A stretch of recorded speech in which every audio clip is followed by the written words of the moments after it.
મિત્રો આજે રાત્રે જ્યારે તમે સૂવા જશો ત્યારે એકવાર છત તરફ ચોક્કસ જોજો, કારણ કે જો તમારા ઘરની દિવાલ પર, છત પર અથવા રસોડાના ખૂણામાં એક નાની ગરોળી બેઠી છે તો સમજી લો કે આ કોઈ સામાન્ય વાત નથી.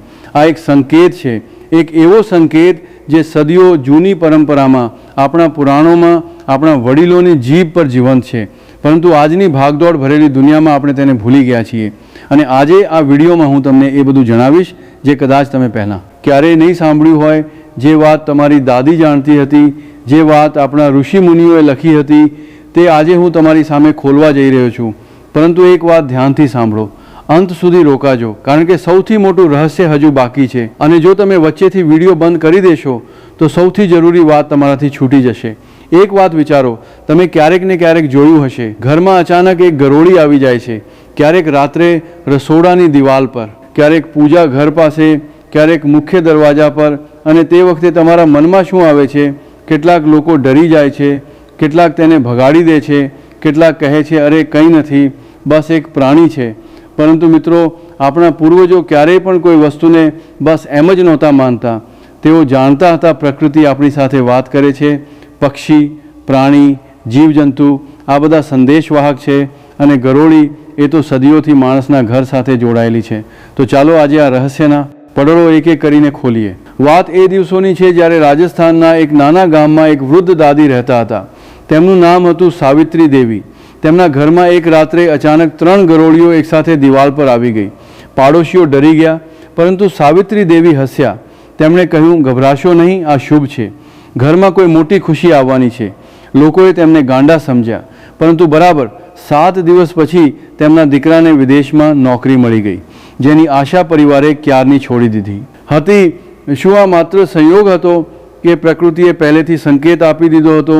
આ સવાલ મારા મનમાં પણ હતો, અને આ જ સવાલનો જવાબ શોધતા શોધતા હું પહોંચ્યો એ પ્રાચીન ગ્રંથો સુધી, એ પરંપરાઓ સુધી જે આજે પણ જીવંત છે. મિત્રો, ભારતમાં શુકનશાસ્ત્ર નામનું એક પ્રાચીન જ્ઞાન છે. આ એ વિજ્ઞાન છે જેમાં પ્રકૃતિના દરેક સંકેતને વાંચવામાં આવે છે. પક્ષીઓનો અવાજ, પ્રાણીઓનું આવવું જવું, જીવજંતુઓનો વ્યવહાર, આ બધું શુકનશાસ્ત્રમાં નોંધાયેલું છે. અને આ શાસ્ત્રમાં ગરોળીને એક વિશેષ સ્થાન આપવામાં આવ્યું છે. મનુસ્મૃતિથી લઈને ગરુડ પુરાણ સુધી, બૃહદ સંહિતાથી લઈને લોક પરંપરાઓ સુધી દરેક જગ્યાએ ગરોળીના સંકેતોનું વર્ણન જોવા મળે છે. પરંતુ અહીં એક મોટું રહસ્ય છે, અને તે એ છે કે દરેક જગ્યાએ ગરોળીનો એક જ અર્થ નથી હોતો. તે એ વાત પર નિર્ભર કરે છે કે ગરોળી ક્યાં આવી છે, કયા સમયે આવી છે, તેણે શું કર્યું, અને તેણે શરીરના કયા ભાગને સ્પર્શ કર્યો. આ જ એ માહિતી છે જે બહુ ઓછા લોકો જાણે છે, અને આ જ આજે હું તમારી સામે મૂકવાનો છું. અટકશો નહીં, સૌથી મોટું રહસ્ય હજુ આવવાનું બાકી છે. પહેલાં વાત કરીએ ઘરમાં ગરોળીના આવવાની. જો કોઈ ગરોળી તમારા ઘરમાં આવે છે અને તે શાંત બેસી રહે છે તો પ્રાચીન માન્યતાઓ અનુસાર એક સુરક્ષા કવચનો સંકેત છે. આપણા પૂર્વજો માનતા હતા કે ગરોળી એ ઘરમાં રહે છે જ્યાં સકારાત્મક ઉર્જા હોય છે. તે નકારાત્મકતાને ખાય છે, જેમ તે કીડા ખાય છે જે બીમારી ફેલાવે છે. એટલે કે પ્રકૃતિએ આ નાના જીવને એક બેવડી ભૂમિકા આપી છે. એક તરફ શારીરિક સફાઈ, બીજી તરફ આત્મિક સંકેત. પરંતુ મિત્રો, આ તો બસ શરૂઆત છે. હવે વાત કરીએ એ વિશેષ પરિસ્થિતિઓની જે તમારી જિંદગી બદલી શકે છે. પૂજા ઘરમાં ગરોળીનું આવવું, આ એ વાત છે જેને સાંભળીને મોટા વડીલો પહેલાં નમસ્કાર કરતા હતા.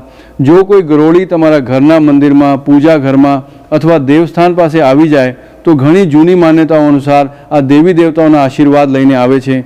એવું કહેવાય છે કે ભગવાન જ્યારે કોઈ પર પ્રસન્ન હોય છે અને સીધા સંકેત આપવા માંગે છે તો તે પ્રકૃતિના કોઈ જીવના માધ્યમથી સંદેશ મોકલે છે. અને ગરોળી જે છાયામાં રહે છે, જે દિવાલો પર ચાલે છે, જે ચૂપ રહે છે, તે આ કામ માટે સૌથી યોગ્ય માનવામાં આવી છે. તો જો તમારા પૂજા ઘરમાં ગરોળી આવે તો તેને ભગાડશો નહીં. શાંત મનથી હાથ જોડો અને મનમાં કહો, પ્રભુ તારો આભાર. પરંતુ થોભો, જો આ જ ગરોળી રાતના સમયે આવે છે અને તે તરફડે છે, કૂદે છે, તો તેનો અર્થ કંઈક અલગ હોય છે, અને તે અર્થ હું તમને થોડી વારમાં જણાવીશ. હવે વાત કરીએ એ રહસ્યની જે સદીઓથી દબાયેલું છે. આપણા દેશમાં ગરોળીના શરીરના અલગ અલગ ભાગોનું અલગ અલગ મહત્ત્વ છે. પ્રાચીન ગ્રંથોમાં ગ્રહ ગોદિકા ફળ નામનો એક આખો અધ્યાય મળે છે. એટલે કે ઘરની ગરોળીના સંકેતોનું ફળ આમાં લખવામાં આવ્યું છે. જો ગરોળી તમારા જમણા ખભા પર પડે તો આ લાભનો સંકેત છે, કોઈ સારા સમાચાર આવવાના છે. જો ડાબા હાથ પર પડે તો આ સાવધાનીનો સંકેત છે, કોઈ કામમાં ઉતાવળ ન કરો. જો માથા પર પડે તો આ ખૂબ જ શુભ માનવામાં આવે છે, કહેવાય છે કે દેવી દેવતાઓના આશીર્વાદ પ્રત્યક્ષ રૂપથી મળી રહ્યા છે, પરંતુ જો ગરોળી પગ પર પડે તો આ યાત્રાનો સંકેત માનવામાં આવે છે, જલ્દી જ ક્યાંક જવાનું થશે. હવે અહીં એક એવી વાત છે જે હું તમને જણાવવા માંગુ છું, જે બહુ ઓછી જગ્યાએ લખવામાં આવી છે. જો ગરોળી તમારા ઉપર પડે અને તે તરત જ ભાગી જાય તો તેનો એક વિશેષ અર્થ છે, અને તે અર્થ સાંભળો ધ્યાનથી. મિત્રો, એક પળ માટે થોભો. હું જાણું છું તમે વિચારી રહ્યા છો આ બધી જૂની વાતો છે, આમાં શું સચ્ચાઈ છે? તો હું તમને એક સવાલ પૂછું છું. આજનું આધુનિક વિજ્ઞાન કહે છે કે માણસનું શરીર ઉર્જાનું એક કેન્દ્ર છે. આપણી આસપાસ એક ઉર્જા ક્ષેત્ર હોય છે જેને ઓરા કહે છે, અને પ્રાણીઓ, ચાહે કૂતરો હોય, બિલાડી હોય કે ગરોળી, તેઓ આ ઉર્જાને માણસ કરતાં ક્યાંય વધારે સંવેદનશીલતાથી મહેસૂસ કરે છે. જ્યારે ઘરમાં કોઈ તણાવ હોય છે, જ્યારે નકારાત્મક ઉર્જા હોય છે તો પ્રાણીઓ બેચેન થઈ જાય છે. જ્યારે ઘરમાં શાંતિ અને સકારાત્મકતા હોય છે તો તેઓ સ્થિર રહે છે. એટલે કે આપણા પૂર્વજોએ જે હજારો વર્ષ પહેલાં જાણ્યું તે આજનું વિજ્ઞાન પણ ધીમે ધીમે સ્વીકારી રહ્યું છે. તો શું હજુ પણ તમને લાગે છે કે આ બધી જૂની બકવાસ છે? મને નથી લાગતું. ચાલો હવે એ વાત પર આવીએ જે મેં થોડી વાર પહેલાં અધૂરી છોડી હતી. જો ગરોળી તમારા પર પડે અને તરત ભાગી જાય તો પ્રાચીન માન્યતાઓ અનુસાર આ એક ચેતવણી છે. આનો અર્થ છે તમારી જિંદગીમાં કોઈ તોફાન આવવાનું છે, કોઈ મોટો બદલાવ, કોઈ એવો પડકાર જે તમને હલાવી દેશે. પરંતુ બહુ જરૂરી છે, આ તોફાન તમને તોડવા માટે નથી આવતું, આ તમને નિખારવા માટે આવે છે. આપણા શાસ્ત્રોમાં લખ્યું છે, વિપદા એ હોય છે જે તમને નબળા કરે, પરીક્ષા એ હોય છે જે તમને મજબૂત કરે, અને આ સંકેત, આ પરીક્ષાનો સંકેત છે. તો જો આવું થાય તો ડરશો નહીં. હનુમાન ચાલીસા વાંચો, મનને શાંત રાખો અને યાદ રાખો, જે તોફાનમાં પણ ઊભો રહે છે તે જ અસલી યોદ્ધા છે. હવે એક બીજું રહસ્ય, શું તમે ક્યારેય જોયું છે કે ઘરમાં અચાનક બહુ બધી ગરોળીઓ એકસાથે આવી જાય છે? એક નહીં, બે નહીં, 4, 5. આ દ્રશ્ય અજીબ લાગે છે અને ઘણા લોકો આ જોઈને ડરી જાય છે, પરંતુ પ્રાચીન પરંપરાઓ અનુસાર આ એક વિશેષ સંકેત છે.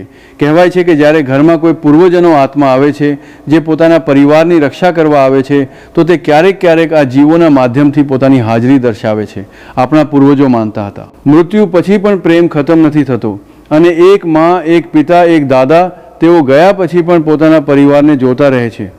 તો જો ઘરમાં એકસાથે ઘણી ગરોળીઓ આવે તો એક પળ થોભો, આંખો બંધ કરો, પોતાના પૂર્વજોને યાદ કરો. મનમાં જ કહો, તમે જ્યાં પણ છો શાંતિમાં છો, અમે તમને યાદ કરીએ છીએ, અમને આશીર્વાદ આપો. આ એક નાની એવી ક્રિયા છે, પરંતુ તેનો પ્રભાવ અસાધારણ હોય છે. મિત્રો, હવે હું તમને એક એવા સંકેત વિશે જણાવવા જઈ રહ્યો છું જે ખૂબ જ મહત્ત્વપૂર્ણ છે, અને આ સાંભળીને ઘણા લોકોની આંખો ખુલી જાય છે. જો તમારા ઘરમાં ગરોળી વારંવાર એક જ જગ્યાએ આવતી રહે છે, જેમ હંમેશા રસોડાના એક ખૂણામાં, અથવા હંમેશા એ જ દિવાલ પર જ્યાં તમારી તિજોરી છે, અથવા હંમેશા એ જ રૂમમાં જ્યાં તમે સૂવો છો, તો આ કોઈ સંયોગ નથી. પ્રાચીન વાસ્તુશાસ્ત્ર અનુસાર ગરોળી એ જગ્યાને પસંદ કરે છે જ્યાં ઉર્જાનો પ્રવાહ સારો હોય, અને તે જગ્યાથી દૂર રહે છે જ્યાં નકારાત્મક ઉર્જા હોય. એટલે કે તે જે જગ્યાએ વારંવાર આવે છે તે જગ્યા ઉર્જાથી ભરપૂર છે, અને જો તે કોઈ જગ્યાએ ક્યારેય નથી જતી તો એ જગ્યાની ઉર્જાને ઠીક કરવાની જરૂર છે. આ વાત સાંભળવામાં નાની લાગે છે, પરંતુ તેની પાછળ હજારો વર્ષની પરંપરા છે.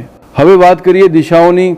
તમારા ઘરમાં ગરોળી કઈ દિશામાંથી આવી રહી છે તે પણ ખૂબ મહત્વપૂર્ણ છે. ઉત્તર દિશામાંથી આવતી ગરોળી ધન અને સમૃદ્ધિનો સંકેત માનવામાં આવે છે. વાસ્તુશાસ્ત્રમાં ઉત્તર દિશા કુબેરની દિશા છે. ધનના દેવતાની પૂર્વ દિશામાંથી આવતી ગરોળી સ્વાસ્થ્ય અને આયુષ્યનો સંકેત છે. પૂર્વ દિશા સૂર્યની દિશા છે, ઉર્જા અને પ્રાણનો સ્ત્રોત. પશ્ચિમ દિશામાંથી આવતી ગરોળી યાત્રા અને પરિવર્તનનો સંકેત છે, અને દક્ષિણ દિશા આ યમની દિશા માનવામાં આવે છે. આ દિશામાંથી જો ગરોળી આવે તો સાવધાની રાખો. ઘરમાં કોઈ બીમાર વ્યક્તિની વિશેષ દેખભાળ કરો. આ કોઈ ડરામણી વાત નથી, આ એક ચેતવણી છે, પ્રકૃતિનો એક પ્રેમપૂર્ણ સંકેત, જેમ એક મા પોતાના બાળકને ખતરા પહેલાં જ ચેતવી દે છે. હવે એક બીજી વાત જે આ વિડીયોની સૌથી ખાસ વાત છે, અને આ સાંભળીને કદાચ તમારી રૂહ કાંપી જાય. શું તમે ક્યારેય જોયું છે ગરોળીનું પડવું? એટલે કે છત પરથી કે દિવાલ પરથી ગરોળી અચાનક નીચે પડી જાય. આ જોઈને ઘણા લોકો અપશુકન માને છે, ગભરાઈ જાય છે, પરંતુ સચ્ચાઈ આનાથી ક્યાંય વધારે ઊંડી અને રસપ્રદ છે. પ્રાચીન ગ્રંથોમાં ગોધિકા પતન ફળ એટલે કે ગરોળીના પડવાનું ફળ ખૂબ જ વિસ્તારથી લખવામાં આવ્યું છે. આમાં લખ્યું છે, જો ગરોળી ઘરની બહાર પડે તો યાત્રા શુભ રહેશે. જો ઘરની અંદર પડે પરંતુ કોઈ માણસ પર ન પડી હોય તો ઘરમાં કોઈ મહેમાન આવવાનો છે. જો ખાવાના વાસણ પાસે પડે તો તે ખાવાનું ખાશો નહીં. આ સ્વાસ્થ્યની સુરક્ષાનો સંકેત છે. અને જો ગરોળી સીધી કોઈ માણસની ઉપર પડી જાય તો આ તે વ્યક્તિ માટે એક બહુ મોટો સંકેત છે. આ સંકેત તેની કિસ્મત સાથે જોડાયેલો છે.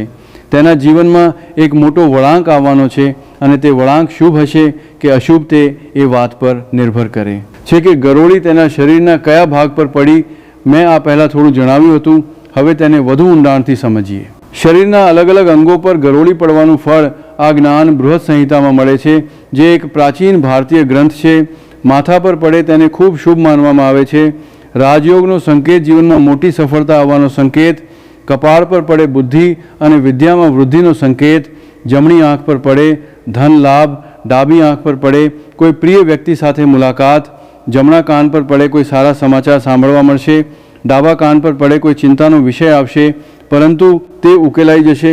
જમણા ખભા પર પડે યાત્રામાં સફળતા. ડાબા ખભા પર પડે સાવધાન રહો, કોઈ દગો આપી શકે છે. પેટ પર પડે ભોજન અને સુખની વૃદ્ધિ. પગ પર પડે લાંબી યાત્રા, નવું સ્થાન. મિત્રો, આ બધું વાંચીને કદાચ તમને આશ્ચર્ય થઈ રહ્યું હશે, પરંતુ આ જ્ઞાન આપણી સંસ્કૃતિમાં હજારો વર્ષોથી જીવંત છે અને આ માનવું કે ન માનવું તે તમારો અધિકાર છે.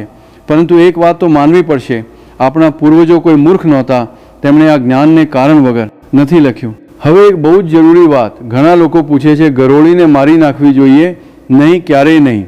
અને આની પાછળ ફક્ત ધાર્મિક કારણ નથી, પરંતુ વૈજ્ઞાનિક કારણો પણ છે. ગરોળી ઘરમાં મચ્છર માખીઓ અને નાના નાના કીડા ખાય છે, જે બીમારી ફેલાવે છે. તે ઘરની પ્રાકૃતિક સફાઈ કર્મી છે. અને ધાર્મિક દ્રષ્ટિએ હિન્દુ પરંપરામાં દરેક જીવમાં ઈશ્વરનો વાસ માનવામાં આવે છે. સર્વે ભવંતુ સુખીન, બધા પ્રાણીઓ સુખી રહે. આ માત્ર મંત્ર નથી, આ જીવન જીવવાની રીત છે. તો જો ગરોળી ઘરમાં આવે તેને શાંતિથી રહેવા દો, અને જો તમે તેને બહાર કાઢવા માંગો છો તો પ્રેમથી કાઢો, કોઈ ડબ્બા કે કાગળની મદદથી. હવે એક રહસ્ય જે હું ઘણી વારથી છુપાવીને બેઠો હતો. મિત્રો, શું તમે જાણો છો કે ગરોળી માત્ર દિવાલો પર જ નથી રહેતી, તે આપણા જીવનનો પડછાયો છે. એક વાત પર ધ્યાન આપો, ગરોળી હંમેશા છાયામાં રહે છે, રોશનીમાં નથી આવતી. કિનારાઓ પર ચાલે છે, વચ્ચે નહીં. અને આ જ આપણને ઊંડો પાઠ ભણાવે છે.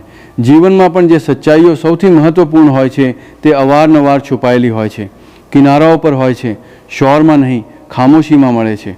અને જે માણસ ધૈર્ય રાખે છે, જે શાંત રહે છે, જે પોતાના કદમ સમજી વિચારીને મૂકે છે, તે જ આ જીવનની દિવાલો પર ચાલીને આગળ વધે છે. ગરોળી એક શિક્ષક છે, એક નાની મૂક અણદેખી શિક્ષક. હવે આવીએ એ હિસ્સા પર જે સૌથી વધારે લોકોને જાણવો હોય છે, રાતના સમયે ગરોળીનું આવવું. મિત્રો, રાતની પોતાની એક અલગ દુનિયા હોય છે. આપણા શાસ્ત્રોમાં રાતને રાત્રિ દેવીનો સમય કહેવામાં આવ્યો છે. આ એ સમય છે જ્યારે સૂક્ષ્મ શક્તિઓ સક્રિય હોય છે. અને રાત્રે ગરોળીનો વ્યવહાર આ ઘણું બધું જણાવે છે. જો રાત્રે ગરોળી શાંત બેઠી હોય તો ઘરમાં શાંતિ અને સમૃદ્ધિનો સંકેત. જો રાત્રે ગરોળી બહુ વધારે હરકત કરે, આમ તેમ દોડે, તો આ ઘરમાં કોઈ ઉથલપાથલનો સંકેત હોઈ શકે છે. પરિવારમાં કોઈ ઝઘડો અથવા કોઈ મોટો બદલાવ આવવાનો હોઈ શકે છે. જો રાત્રે ગરોળી અજીબ અવાજો કરે અને તમે તેને સ્પષ્ટ સાંભળી શકો તો આ બહુ દુર્લભ છે. અને પ્રાચીન માન્યતાઓ અનુસાર આ પિતૃઓનો સંદેશ હોઈ શકે છે. તે રાત્રે દીવો પ્રગટાવો, પૂર્વજોને યાદ કરો અને શાંત મનથી પ્રાર્થના કરો. એક બીજી વાત જે ઘણા લોકો નથી જાણતા, ઘરમાં ગરોળીનું મરવું આ જોઈને ઘણા લોકો અપશુકન માને છે. પરંતુ સચ્ચાઈ એ છે, જો ઘરમાં ગરોળી મરે છે તો એવું માનવામાં આવે છે કે તેણે ઘરની નકારાત્મક ઉર્જાને પોતાનામાં સમાવી લીધી.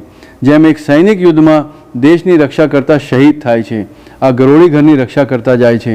એટલા માટે જ્યારે ઘરમાં ગરોળી મરે તો તેને ઉઠાવો, તેનું સન્માન કરો અને તેને ઘરની બહાર કોઈ ઝાડ પાસે માટીમાં દબાવી દો. આ કૃત્ય તમારા ઘરની ઉર્જાને સાફ રાખે છે અને ઘરમાં એકવાર પૂરી રીતે ગંગાજળ છાંટો, પૂજા કરો, ઘરને ફરીથી ઉર્જાથી ભરી દો. મિત્રો, હવે હું તમને કેટલાક એવા ઉપાય જણાવવાનો છું જે ઘરની ઉર્જાને સકારાત્મક રાખવામાં મદદ કરે છે. આ ઉપાય આપણી જૂની પરંપરામાંથી આવ્યા છે અને તેને આજે પણ લાખો ઘરોમાં કરવામાં આવે છે. પહેલો ઉપાય, ઘરમાં કપૂર પ્રગટાવો. કપૂર આ માત્ર સુગંધ નથી, આ નકારાત્મક ઉર્જાને તોડે છે. રોજ સવારે અને સાંજે કપૂર પ્રગટાવીને ઘરના દરેક ખૂણામાં ફેરવો. બીજો ઉપાય, મીઠાનું પાણી. એક વાટકીમાં પાણી લો, તેમાં થોડું દરિયાઈ મીઠું ભેળવો અને ઘરના ખૂણાઓમાં રાખો. આ નકારાત્મક ઉર્જાને શોષી લે છે. દર શનિવારે તેને બદલતા રહો. ત્રીજો ઉપાય, તુલસીનો છોડ. ઘરમાં તુલસી